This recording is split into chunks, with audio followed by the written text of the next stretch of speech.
Sabi nila dapat tanggapin namin ang realidad na dapat kaming magbayad sa mga pambabatas kung gusto po namin magpatuloy na magkaroon ng project sa gobyerno. Kung hindi, binabala nila na matatanggal na sa listahan ang kumpanya namin at hindi na makakakuha ng kahit anong proyekto. Good day sa ating lahat. Direkta na tayo, hindi na tayo magpapaligoy-ligoy pa. Kumanta na ang mag-asawang Diskaya kung sino ang mga politiko na lumalapit sa kanila para humingi ng porsyento para sa kanilang mga flood control project. Kanila na itong pinangalanan. Panoorin natin ang video. May I call on Mrs. Sara Diskaya to please present and read before us your sworn statement. Sorry.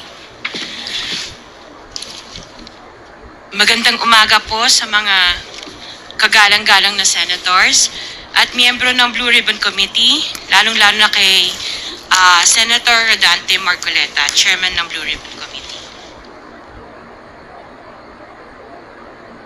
Ano to, joint statement ng namin mag-asawa. So I will read partial and then my husband will also read the other half of the sworn statement. So kami si Pacifico F. Diskaya II and Cesara Rowena Diskaya, mag-asawang nasa tamang edad, parehong Pilipino.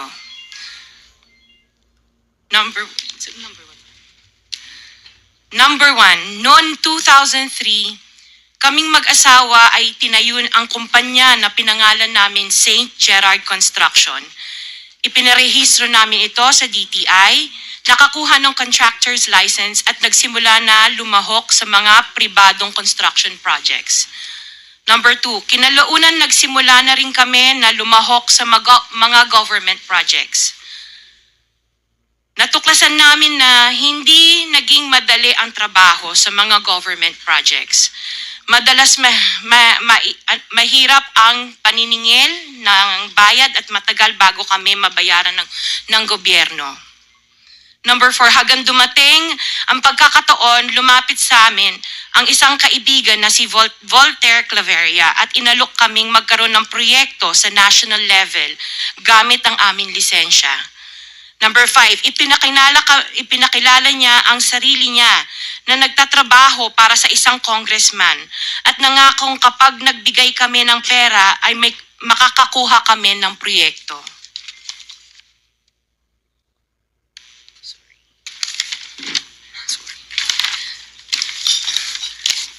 Number 6, dahil wala kaming alam sa kalakaran sa pambansang proyekto sa gobyerno, nagtiwala kami at ibinigay ang lahat ng ipon naming mag-asawa.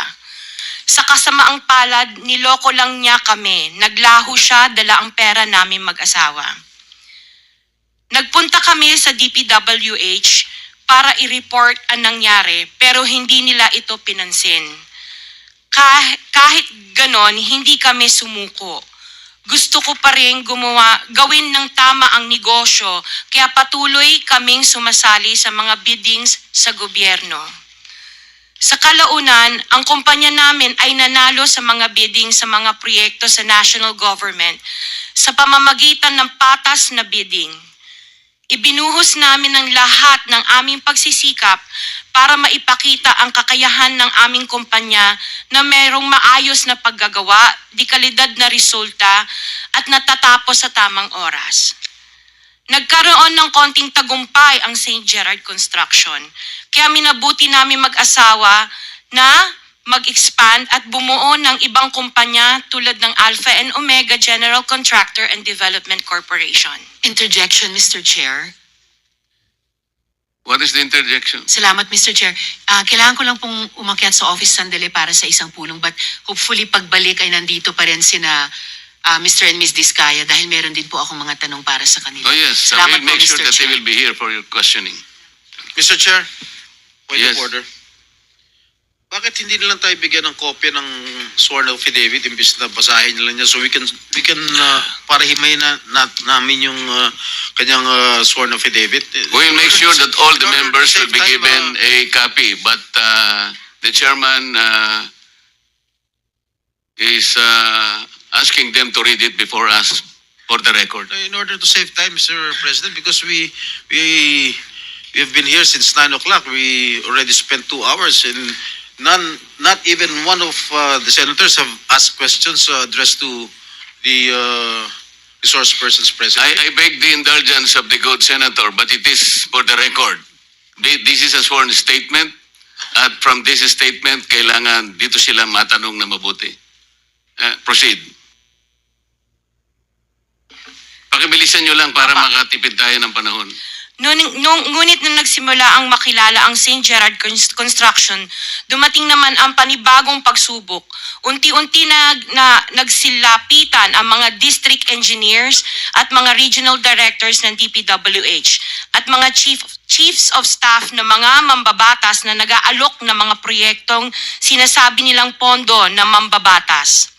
Nung una, sinubukan naming labanan ng mga ito sa pamamagitan ng pagre-report sa DPWH at pagpapadyaryo ng mga tiwaling kawani ng gobyerno, subalit hindi sila natitinag sa mga ito.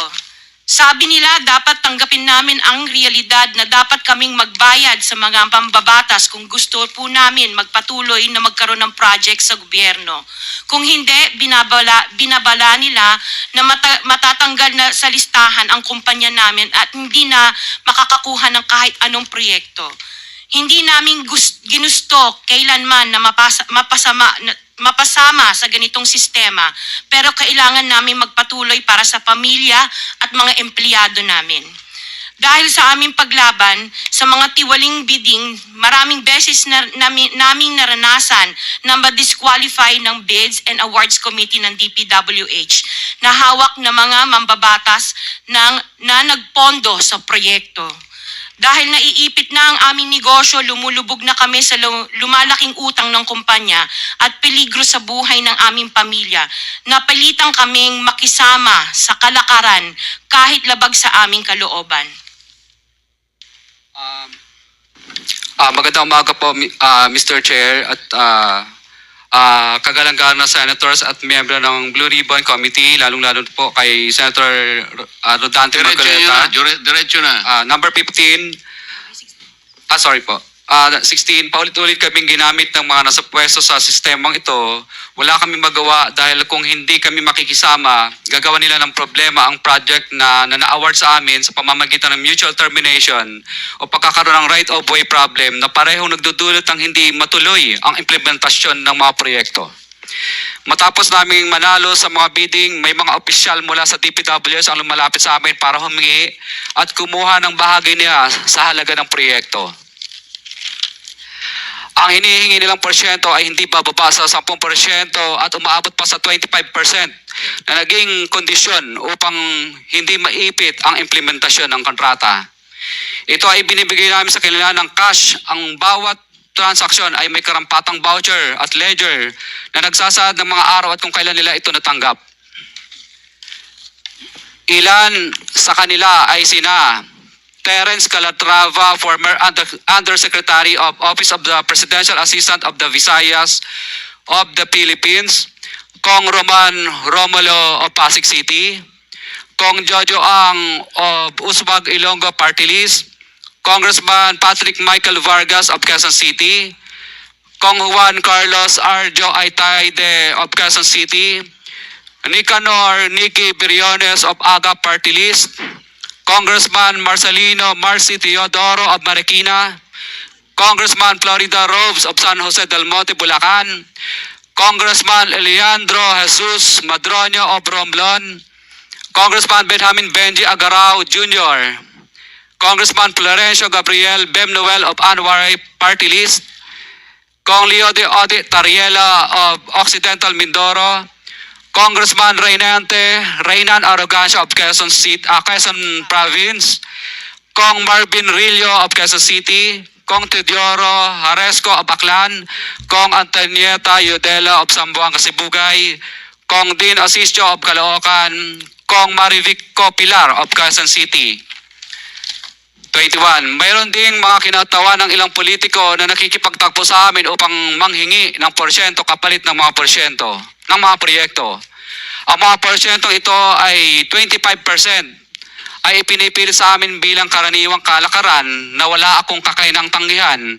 Ilan sa kanila ay sina Regional Director Eduardo Virgilio of DPWH Region 5, Director Ramon Ariola III of Unified Management UPMO, District Engineer Henry Alcantara, DPWH Bulacan 1st, Undersecretary Robert Bernardo, District Engineer Aristotle Ramos of DPWH Metro 1st, Pasig City, District Engineer Manny Bulusan of DPWH North Manila Deo, District Engineer Edgardo C. Pingol of DPWH Bulacan Subdeo, District Engineer Michael Rosaria of DPWH Quezon 2nd Deo.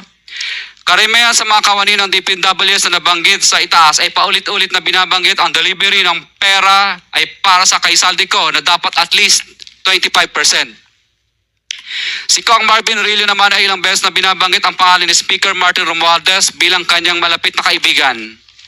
25. Sa tuwing umiinom kami sa Wine Story, sa BGC at sa Shangri-La Mall, sinasabi pa ni Kong Rillo na lahat ng kanyang request para sa pondo ay galing pa mismo sa unprogrammed funds at insertion na inaaprubahan ni Speaker.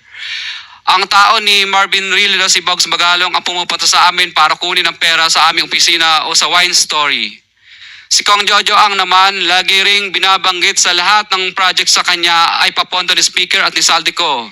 Mataas ang hinihingi sa project, dagdag pa niya, hindi naman lahat ng pera ay para sa kanya, kundi para kay Speaker at kay Saldico. Sa lungsod ng Pasig naman, lumapit sa akin ang DPWH Project Engineer na si Angelita Garucha para kolektahin ang parte ni Kong Roman Romulo sa flood control projects noong 2022. 28, number 28.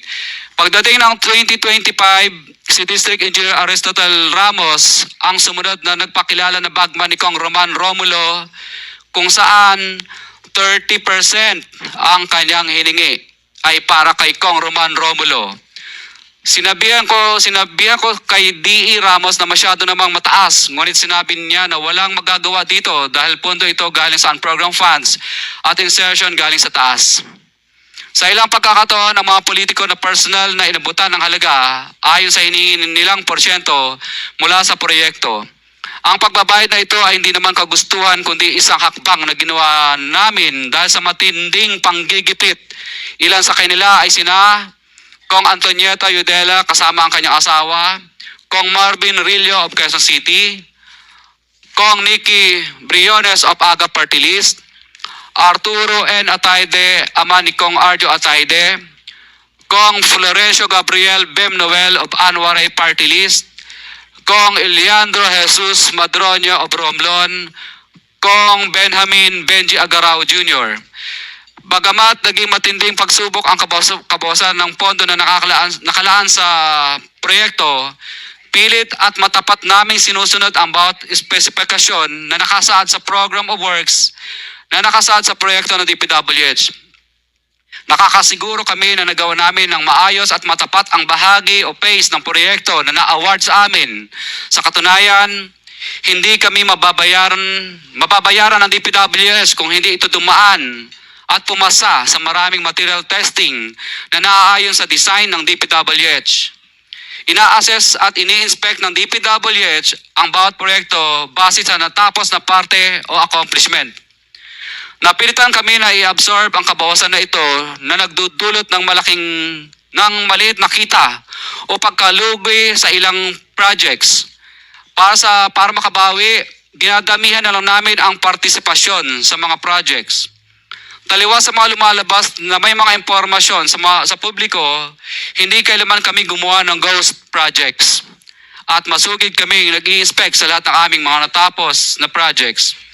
Handa po kaming tumistigo ng walang pilit at kusang loob bilang state witness at sabihin ang lahat ng nangyayaring katiwalaan ng Kamara, DPWH at iba pang mga kawani ng gobyerno upang gawin ang tama. Kami ay lubos na humihingi ng tulong sa Senate Blue Ribbon Committee na pinamumunuan ng buting Chairman Senator Dante Marcoleta at kay President Bongbong Marcos para sa proteksyon at seguridad ng aming pamilya. Ang salaysay na ito ay kusang loob namin ginawa at walang sino mang pumilit na gawin ito. Sa katotohanan ng lahat ay nilagdaan namin ang salaysay na ito ng kusang loob at walang pumipilit. Sign, Pacifico of Vizcaya, nagsasalaysay. Notaryado po. For the record, this sworn statement was notarized by a certain Attorney Reynaldo F. Segobiense, PTR number 246726, January 4, 2024. Hanggang ang MCLE ay 2025. This was notarized on September 6, 2025. Mr. Chair.